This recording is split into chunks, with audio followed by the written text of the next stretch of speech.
dito po sa aming barangay ay meron na pong mga kaso ng tungkol po sa breast cancer.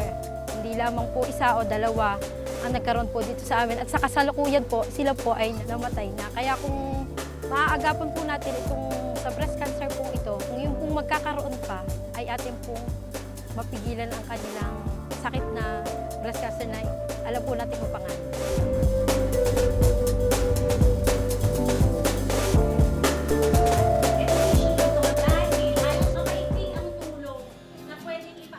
Una po namin nakitang problema ay yung pagtaas po ng mga naging aksidente at tulad nga sinasabi namin na pangatlo nga po ang San Pablo City sa may pinakamataas na bilang ng may breast cancer sa buong Pilipinas.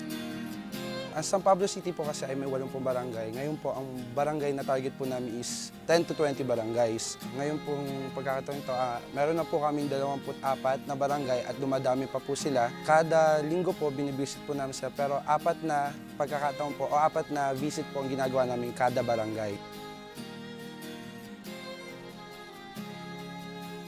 Nakakatulong po ang advokasiyang ito sa mga kababaihan, lalo na po sa mga iba't ibang barangay na napuntahan po namin. Nabibigay po kami ng mga impormasyon na nakahalap po namin about sa breast cancer. Ngayon po, sa pamamagitan nito, nagkakaroon po sila ng kaalaman at kung paano nila masosolusyon o maaagapan ang sakit na ito. May na-encounter na po akong kasing hipag na nagkaroon po ng breast cancer. Palibasa po, wala po kami sa mga ganyang kaalaman.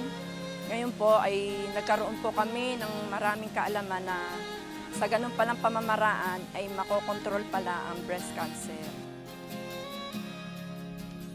Marami po akong natutunan kasi dito po namin natutunan yung kung paano solusyonan yung cancer na kung baga maaga pa ay maagapan na po.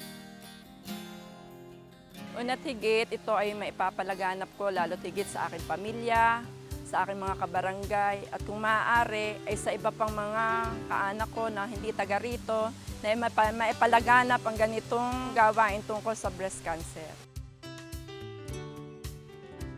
Magbubuo po kami ng organisasyon, hindi lang po sa mga babae, kagaya din po sa mga lalaki na nagkakaroon din po ng breast cancer para po matulungan po din namin sila kung halimbawa po at sila ay magkaroon man ng ganun pong sakit.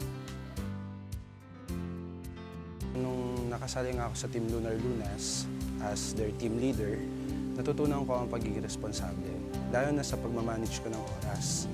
Dahil sa una sa lahat, graduating student, natuto ako na hatiin yung oras ko sa pag-aaral, ganun din yung hatiin ko yung oras ko sa paggawa na mabuti tulad sa advokasya namin na breast cancer awareness. Malaki po ang naitulong ng Unilab Ideas Positive sa Team Lunar Lunas, ganun din po sa San Pablo City, na kung saan po ma-implement po namin itong programang ito. Natuto po kami na makihalubilo sa mga tao at ganun din po kung paano namin ma-implement ang ayos aming advokasya.